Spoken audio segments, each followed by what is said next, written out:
بسم الله الرحمن الرحيم. اللهم صل على محمد النبي الأمي وآله وبارك وسلم. سامعین کرام، آج آپ حضرات کے سامنے حضرت مولانا محمد الیاس صاحب رحمۃ اللہ علیہ بانی تبلیغ کی بیعت و خلافت کے حوالے سے اور خانقاہ سے ان کے خاص تعلق کی نسبت سے آپ کے سامنے چند باتیں عرض کروں گا۔ حضرت مولانا الیاس رحمۃ اللہ علیہ کا بچپن گنگوہ شریف میں حضرت مولانا رشید احمد گنگوہی رحمۃ اللہ علیہ امام ربانی کی خانقاہ میں گزرا۔ وہیں آپ نے تعلیم حاصل کی اور حضرت گنگوہی رحمۃ اللہ علیہ کی وفات تک 10 برس وہیں قیام رہا۔ اس زمانے میں گنگوہ وقت کے بڑے بڑے صلحاء اور فضلاء کا مرکز تھا۔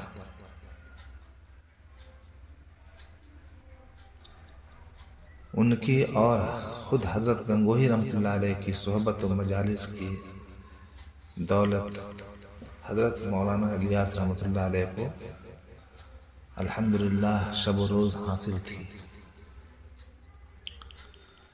دینی جذبات کی پرورش اور دین کی سمجھ اور اس کا سلیقہ پیدا کرنے میں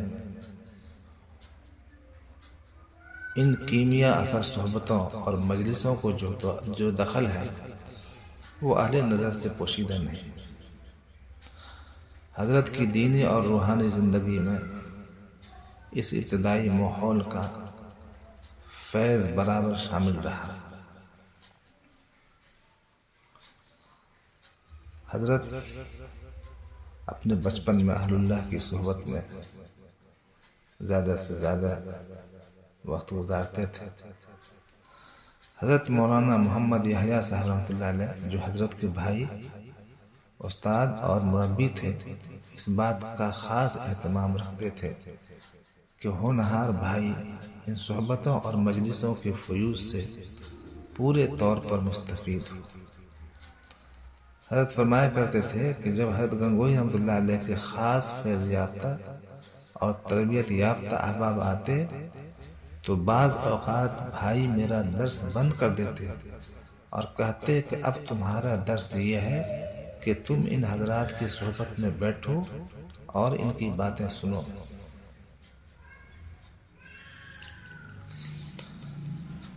حضرت قطب الارشاد گنگوہی رحمۃ اللہ علیہ بالعموم بچوں اور طالب علموں کو بیعت نہیں کرتے تھے،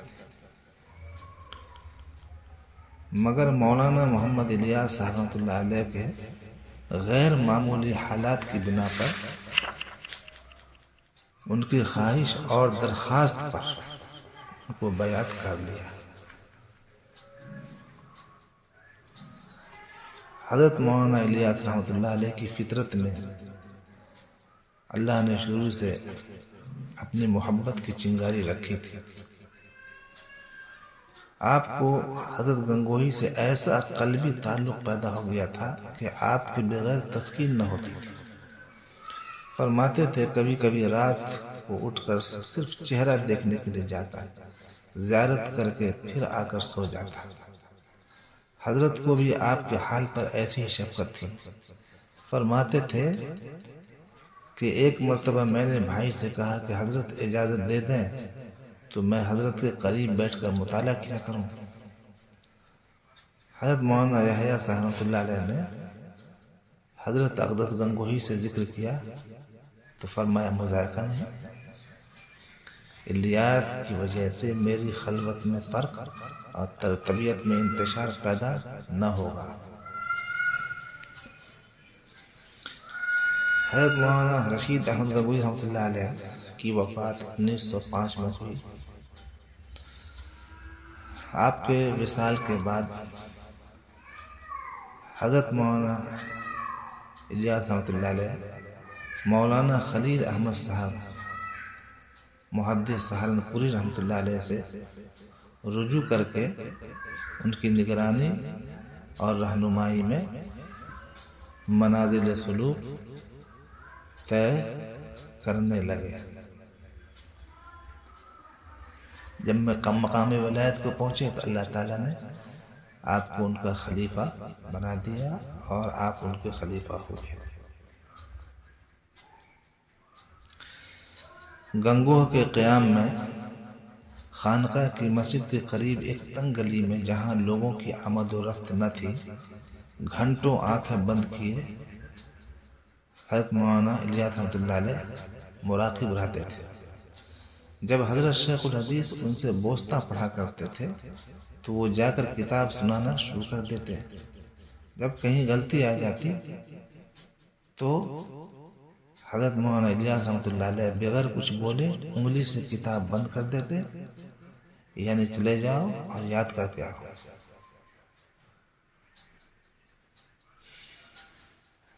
حضرت مولانا الیاس رحمۃ اللہ علیہ کا حضرت گنگوہی کے دوسرے خلفاء سے عقیدت مندی اور صحبت و استفادہ کا تعلق برابر قائم رہا۔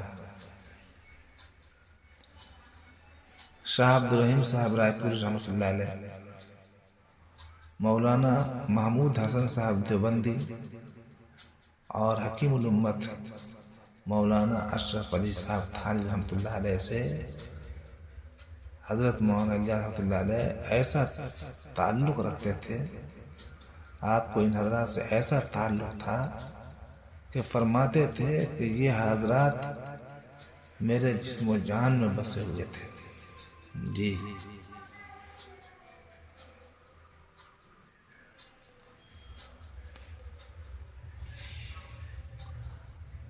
حضرت مولانا الیاس رحمۃ اللہ علیہ نے اپنے پیر حضرت مولانا خلیل محدث سہارنپوری کی اجازت اور مشورے سے بستی نظام الدین میں قیام فرمایا تھا۔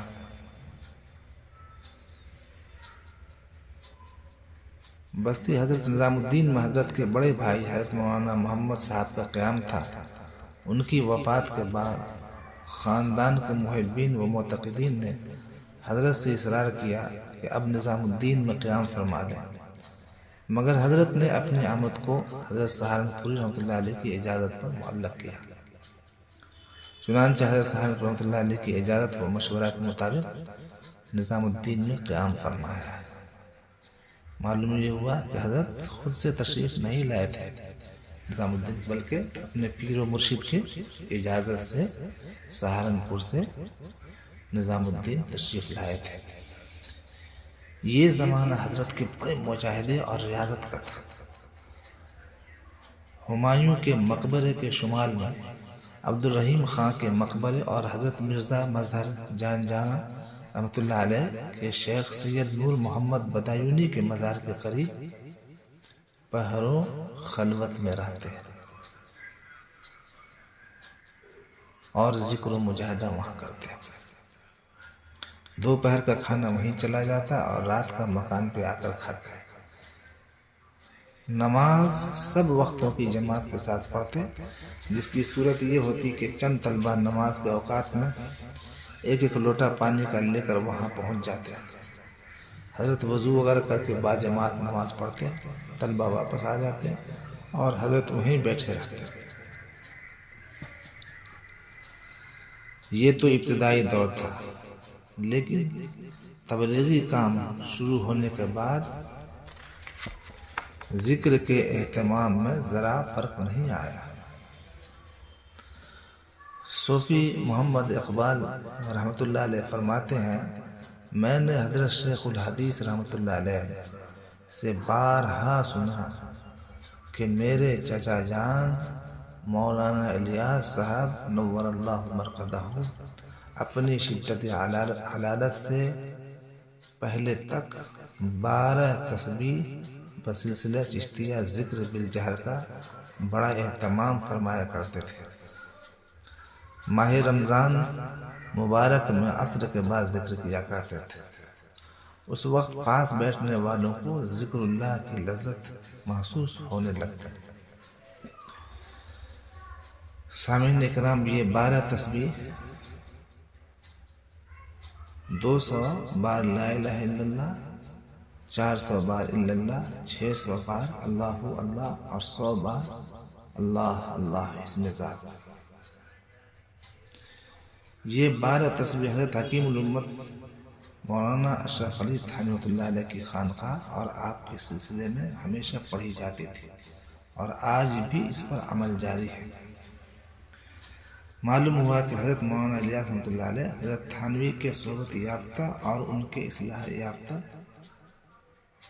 شخصیتوں میں سے ہیں، جیسا کہ ان کی سوانح میں ہے کہ آپ جماعت کے کام سے واپسی پر خانقاہ تھانہ بھون حضرت حکیم الامت کی خدمت میں فیض اٹھانے جاتے تھے اور قیام بھی فرماتے تھے۔ اپنے ایک مکتوب میں حضرت مولانا الیاس رحمۃ اللہ علیہ کارکنان میوات کو نصیحت کرتے ہوئے فرماتے ہیں، جو ذکر 12 تسبیح کر رہے ہیں ان کو آمادہ کرو کہ وہ ایک ایک چلہ رائے پور جا کر گزاریں۔ یہ رائے پور ضلع سہارنپور میں حضرت شاہ عبدالقادر صاحب رحمۃ اللہ علیہ کی خانقاہ ہے، خانقاہ جہاں ذکر الشغل اور اخلاص کی تربیت دی جاتی ہے، اللہ سے صحیح تعلق کی دولت جہاں ملتی ہے، اللہ سے صحیح تعلق قائم کیا جاتا ہے۔ آگے حضرت فرماتے ہیں نصیحت کرتے ہوئے کہ حضرت تھانوی رحمۃ اللہ علیہ کے لیے ایثار ثواب کا بہت اہتمام کیا جائے، ہر طرح کی خیر سے ان کو ثواب پہنچایا جائے، کثرت سے قرآن کریم ختم کرایا جائے۔ یہ ضروری نہیں کہ سب اکٹھے ہو کر ہی پڑھیں، بلکہ ہر شخص کا تنہائی میں پڑھنا زیادہ بہتر ہے۔ حضرت تھانوی رحمۃ اللہ علیہ سے منتفع ہونے کے لیے ضروری ہے کہ ان کی محبت ہو اور ان کے آدمیوں سے اور ان کی کتابوں کے مطالعے سے منتفع ہوا جائے۔ ان کی کتابوں کے مطالعے سے علم آئے گا اور ان کے آدمیوں سے عمل۔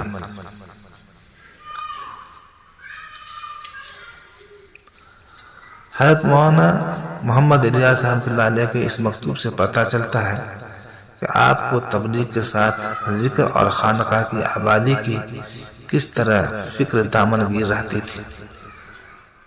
آپ ہر شخص کو ذاکر دیکھنا چاہتے تھے، لیکن افسوس موجودہ حالات میں لوگوں نے خالص تبلیغ پر دھیان دیا ہے اور ذکر کی لائن کو یکساں چھوڑ دیا ہے، سوائے چند افراد کے۔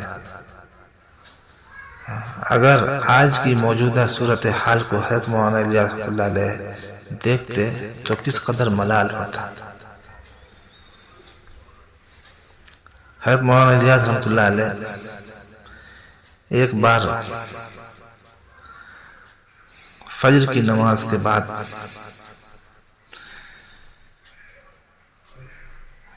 بیان فرما رہے تھے اور طبیعت حضرت کی ناساز تھی۔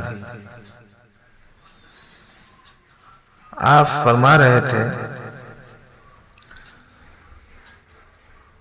کہ پوری جماعت کو اور آپ لوگوں کو نصیحت کرتا ہوں کہ یہ ساری چلت پھرت اور ساری جد و جہد بیکار ہوگی اگر اس کے ساتھ علم دین اور ذکر اللہ کا اہتمام آپ نے نہیں کیا۔ گویا یہ علم و ذکر دو بازو ہیں جن کے بغیر اس فضا میں پرواز نہیں کی جا سکتی، بلکہ سخت خطرہ ہے اور قوی اندیشہ ہے کہ اگر ان دو چیزوں کی طرف سے تغافل برتا گیا تو یہ جد و جہد مبادا فتنہ اور ضلالت کا ایک نیا دروازہ بن جائے گا۔ آگے پھر فرماتے ہیں کہ علم و ذکر کی اہمیت کو اس سلسلے میں کبھی فراموش نہ کیا جائے اور اس کا ہمیشہ خاص اہتمام رکھا جائے، ورنہ آپ کی یہ تبلیغ کی تحریک بھی ایک آوارہ گردی ہو کر رہ جائے گی اور خدا نہ کرے آپ لوگ سخت خسارے میں رہیں گے۔ ملفوظات مولانا الیاس رحمۃ اللہ علیہ، صفحہ نمبر 39، ملفوظ نمبر 35 میں آپ اس کو پڑھ لیجیے۔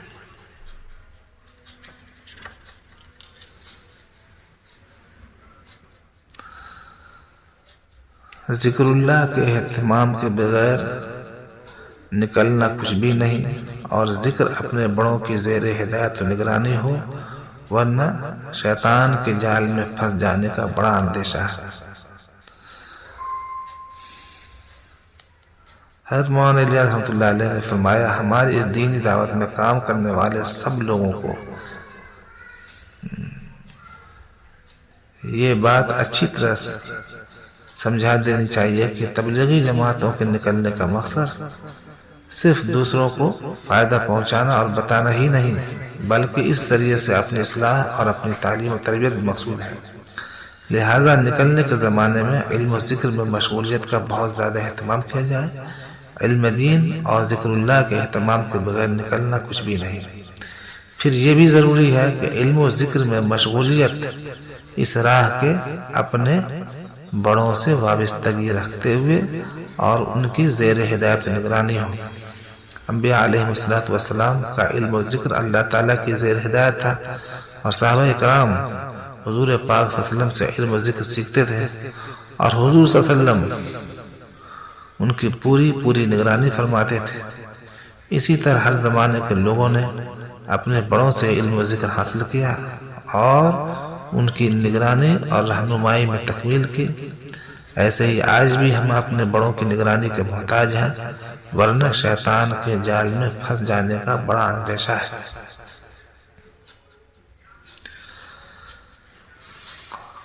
حضرت فرماتے ہیں ایک مکتوب میں کہ انبیاء علیہ السلام باوجود کہ معصوم اور محفوظ ہیں کہ علوم و ہدایت براہ راست حق تعالیٰ سے حاصل کرتے ہیں، لیکن جب ان تعلیمات و ہدایات کی تبلیغ میں ہر طرح کے لوگوں سے ملنا جلنا اور ان کے پاس آنا جانا ہوتا ہے تو ان کے مبارک اور منور قلوب پر بھی عوام الناس کی قدورتوں کا اثر پڑتا ہے۔ پھر تنہائی کے ذکر و عبادت کے ذریعے وہ اس گرد و غبار کو دھوتے ہیں۔